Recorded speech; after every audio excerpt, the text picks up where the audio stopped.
I'm gonna admit something.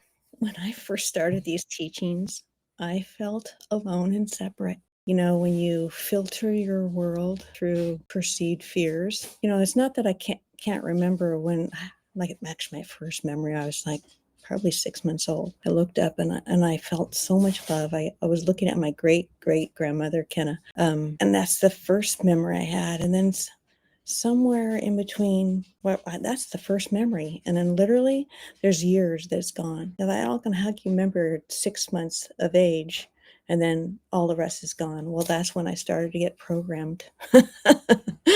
I started to get fear into my life, and when you're running your life through the filter of fear, then you're weak and small and powerless, and that's what I came into Katasi teachings with. But I really feel like the teachings are an act of healing every single day. Because the first thing we learn is to start to feel who we are, who and what we are, that unique individual piece of creator. And as you do that, you start to feel that aliveness that's around you. And I'm here to tell you, we are not alone ever, and we are not separate. I know that now. I felt it. I've had the first time I felt that love, just the unconditional love, just totally fill me, and it started at my heart and just expanded. So amazing, and to know that that was always there, always present, and get a little helper already. Time to stretch and say hello, Jasmine.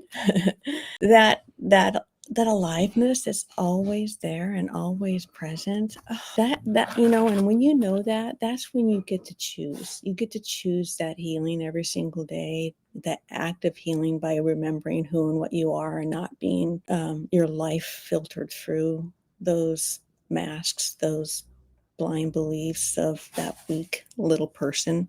That's the freedom, and then and that's the sovereignty too. You get to make those choices, but you don't really realize it until you get some of the teachings and you experience it, and then you're like, I still find myself sometimes going into that fear mode, those masks coming up, but then I can go, okay, that's silly, because that's not the who and what I am. I mean, and that's freedom, to be able to choose something different than those fear-based experiences. That I mean, you get to choose. That is so amazing. You don't even realize it until you learn something different, to perceive yourself different. It's truly the foundation.